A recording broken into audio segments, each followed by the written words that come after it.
Hi viewers, আশা করি সকল ভাই ভালো আছেন। এই ট্রান্সফরমারটার এর আগে আমরা বলেছিলাম যে এটার একটা রিভিউ দিব, আসলে ভোল্টেজ ব্যাপার একটা রিভিউ দিব। তো এক ভাই আমাকে কমেন্ট করছিল যে আপনি কি গাঁজা খেয়ে ভিডিও করেন কিনা, তো এই কথা বলছিল কমেন্টে। তো ওই ভাইয়ের আইডিতে আমি ঢুকে দেখি যে উনি মূলত অ্যাজ এ ইজি বাইকের 60 ভোল্টের যে চার্জার সেটা বাধাই করে। বলছে যে 6 কেজি একটা কোর দিয়ে আর 2 কেজি তার দিয়ে সেটারে 18 কেজি কীভাবে ওয়েট করেন। আমরা স্ক্রিনে একটা ছবি শেয়ার করে দিয়েছি আপনাদের, এটার ওয়েট দিয়ে মেপে দেখাইছি যে আসলে এটার ওয়েটটা কেমন। আমি বলেছিলাম 18 কেজির মতন হবে পাই, তো এটার 18 কেজির কাছাকাছি ওয়েট আছে।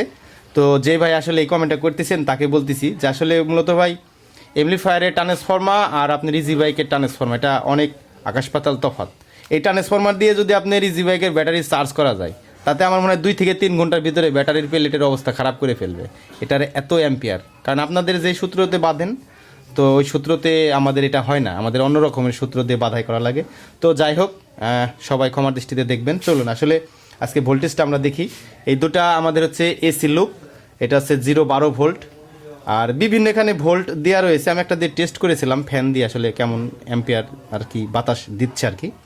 তো বিভিন্ন রকমের বিভিন্ন ভোল্ট রয়েছে, আমাদের সব কিছু ডুয়েল। হ্যাঁ, এই সাইড সম্পূর্ণ আলাদা একটা মেশিন তৈরি করব, তো সেজন্য। আর তারগুলা দিয়েছিলাম 4mm জাহাজের তার, খুব ভালো মানের তার না দিলে এটাতে অ্যাম্পিয়ার লস করবে, সেটাতে আমাদের ওয়াটও লস করবে। তো আমরা প্রথমত ট্রান্সফরমারটা সিরিজ লাইনে দিয়ে দিব। প্রথমত আমরা সিরিজ লাইনে দিয়ে দিলাম, মিটারটাকে আমরা এসিতে সিলেক্ট করে নিলাম। আপনারা মিটারের দিকে খেয়াল করলে বুঝতে পারবেন যে আসলে কোনটার ভোল্ট কত রয়েছে। তো প্রথমত আমরা এই সাইডের এটা মাপতে যাব। আমরা ডয়ার থেকে একটা প্লাস বের করে নিই, এসি বের করে নিই। যেহেতু এটা এর আগে মাপা হয়নি, তো সব লোকগুলা কাটাও হয়নি, তো ওই সময় কাজের একটু চাপের জন্য আসলে সময়সূচি হয়ে ওঠেন। আপনারা সবাই জানেন যে নিজের কাজের ফাঁকেই করা লাগে। তো আমাদের এটা 0-12 ভোল্ট হিসাবে বাধাই করা ছিল। তা আসলে এখন দেখি যে আসলে এটাতে কত ভোল্ট আছে। তো এটা কিন্তু হেভি, এটা আপনার প্রাইমারিতে দেওয়া আছে হচ্ছে 16 নাম্বার আর সেকেন্ডারিতে 14 নাম্বার ডুয়েল সাপ্লাই বের করা হয়েছে। 55-055 মেন ভোল্টেজটা এখানে হাত দিলে ঝিনঝিন করতেছে। আপনারা দেখতে পাচ্ছেন এখানে 12 পয়েন্ট, মিটার দিকে খেয়াল করলে 12.58, ওই 12.5 ভোল্টের মতন আর কি। এটা এসি। আর এই পাশে 12-0-12 আছে, এটা মাপা রয়েছে, এটা দেখাইলাম না। আর রিলের জন্য আমরা এটা আপনার হচ্ছে 16 ভোল্ট বের করেছি। 16 ভোল্ট নাই, এটা 15 ভোল্ট আছে। তো 16 ভোল্ট একটু কম আছে, এখন বিদ্যুতের ভোল্টেজ একটু কম। যখন 35 হয়ে যাবে তখন এটা 35-36 যখন হয়ে যাবে তখন এটা 16 হয়ে যাবে। এটা আর কি রিলের জন্য, দুইটা সার্কিটে রিলের ভোল্টেজ দেব। আর আমাদের আউটপুটের মেন ভোল্টেজ হচ্ছে এটা। যদিও সিরিজে দিয়ে আছে সেই জন্য হয়তো বা ওখানে 16 ভোল্ট দেখাচ্ছে না, 200 ওয়াট সিরিজে দিয়ে আমি আর কি টেস্ট করতেছি। যেহেতু অনেকগুলো তার যখন তখন একটা শর্ট হয়ে গেলে সার্কিট ব্রেকার অফ হয়ে যায়, পুরো ঘরই অন্ধকার। তো এটা আমাদের হচ্ছে মেন এমপ্লিফায়ারের আউটপুটের জন্য আর কি তৈরি করছি, এমপ্লিফায়ারের আউটপুটে ভোল্টেজ দেওয়ার জন্য। তো এটা হচ্ছে গ্রাউন্ড আর এই দুটো হচ্ছে আর কি ফেজ।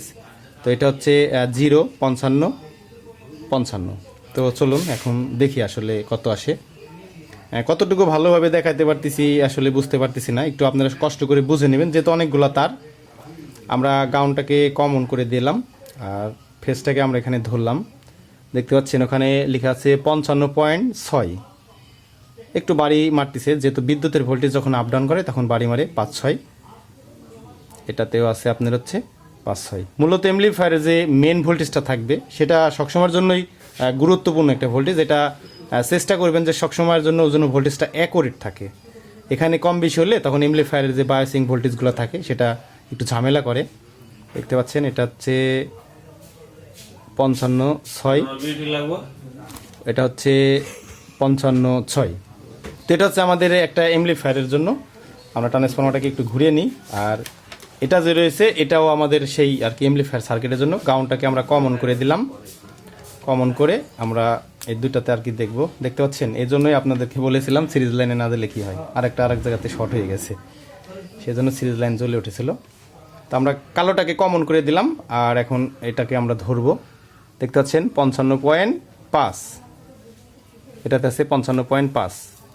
ওই যে দেখেন 6, এটা বিদ্যুতের ভোল্টেজের জন্য হয়। এটা যদি আমরা কিছুক্ষণ ধরে রেখে দেখতে পাচ্ছেন 6 হয়ে গেছে। আবার যদি আমরা এই পাশে ধরি, এই পাশে 5 আছে, 6 হয়ে যাবে, দেখতে পাচ্ছেন। আশা করি এটা হচ্ছে 55 পয়েন্ট আর কি 6, এটা আমরা 55 ধরে নিব। আর এটার যে ভোল্টেজ আছে এই ভোল্টেজটাও আপনার সেই 15 ভোল্টই আসবে, দেখতে পাচ্ছেন। এটা যখন আমরা ডাইরেক্টে দিব তখন এটার ভোল্টেজটা 16 কাছাকাছি হয়ে যাবে। এই পাশের যেটা আছে সেটা হচ্ছে আপনার, এটা হচ্ছে কমন করে দিলাম, এটা 12 বের করা হয়েছে বিভিন্ন কাজের জন্য, দেখতে পাচ্ছেন 12.59। আমরা যদি আরেকটাতে ধরি, এটাতে আপনার 12.59।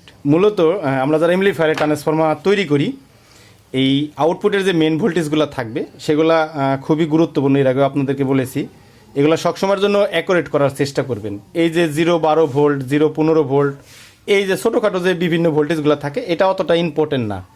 আপনার যতটুকু দরকার ততটুকু আপনি বের করে নেবেন। কিন্তু এমপ্লিফায়ারের ট্রান্সফরমার ক্ষেত্রে এই মেন যে আউটপুট ট্রান্সফরমার যে তারগুলো থাকবে সেগুলোতে খুব অ্যাকুরেট করার চেষ্টা করবেন, যতটুকু করা যায়।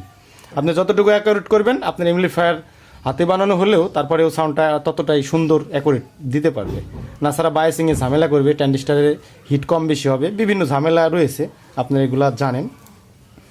তো এই ট্রান্সফরমারটা এর আগে এক ভাইকে আর কি বলেছিলাম, তা আসলে এটা কারোই বিশ্বাস হয় না। আমাদের এলাকায় যারা বড় ভাই, ছোট ভাই, চাচা যারা এই ট্রান্সফরমারগুলো দেখে, তারা এটাকে বলে যে 8 কেজি 10 কেজি ওয়েট হবে।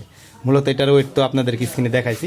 এটা যদি আমি দেখাইতে যাই, আমার 1 বিঘত এই পাশ থেকে এই পাশে, মূলত ডেল্টা বলেন, CA20 30 বলেন, কোম্পানির হিসাবগুলো আলাদা। এই ট্রান্সফরমারটা আমাদের বাংলাদেশে যেহেতু তৈরি হয়েছে, এটা বাংলা ট্রান্সফরমার বলতে পারেন, তবে BRB কেবল দিয়ে সব কিছুই করা হয়েছে। আমরা যদি এটার স্কেল দিয়ে দেখাইতে যাই আপনাদের, ট্রান্সফরমার এই পাশ থেকে যদি আমরা এই পাশে ধরি, এই পাশ থেকে যদি এই পাশে ধরি 8.5 ইঞ্চি। আমি মূলত আঙ্গুলের যে বিঘতটা, এটা বিভিন্ন জনের বিভিন্ন রকমের সাইজের হয়ে থাকে, কিন্তু ইঞ্চির সাইজগুলো কিন্তু দুনিয়ার সব জায়গাতেই এক, সেজন্য আমরা দেখাইলাম। এটা আপনার হচ্ছে এই পাশ থেকে এই পাশে 8.5 ইঞ্চি আছে। এখন আপনারা দেখলেই বুঝতে পারবেন যে 8.5 ইঞ্চি একটা ট্রান্সফরমার কত বড় হতে পারে। আর এটার ভিতরে কোর যেটা দেওয়া রয়েছে, আমাদের পূর্বের ভিডিওগুলোতে দেখেছেন যে 13 কেজি 600 গ্রাম 700 গ্রাম যে কোরটা থাকে, সেই কোরটা এটাতে ব্যবহার করা হয়েছে। আর বাদবাকি যা আছে তার দিয়ে আছে, আর এই কটনের হয়তো বা হালকা পাতলা 2 একটু ওইটা আছে। এই আর কি এই ট্রান্সফরমার বিবরণ। তো আমরা একটা এমপ্লিফায়ারের জন্য তৈরি করছি, সবাই দোয়া করবেন আমরা যেন আপনাদের মাঝে এমপ্লিফায়ারটা খুব দ্রুত নিয়ে আসতে পারি। একদম আনকমন একটা এমপ্লিফায়ার, বাংলাদেশে হয়তো বা এর আগে কেউ তৈরি করছে কিনা আমি জানি না, এই ফার্স্ট হয়তো বা আমি উদ্যোগ নিয়েছি এমন একটা এমপ্লিফায়ার তৈরি করতে। আসলে এমপ্লিফায়ারটা তৈরি করতে গেলে অনেক টাকা লাগবে, আপনার আমি নিজে করতেছি, এটা আপনার 55-60 হাজার টাকা ধরে রাখতে পারেন এমন একটা এমপ্লিফায়ার। তাহলে আসলে ভাবেন কেমন হতে পারে। তো সবাই ভালো থাকবেন, সুস্থ থাকবেন, আল্লাহ হাফেজ।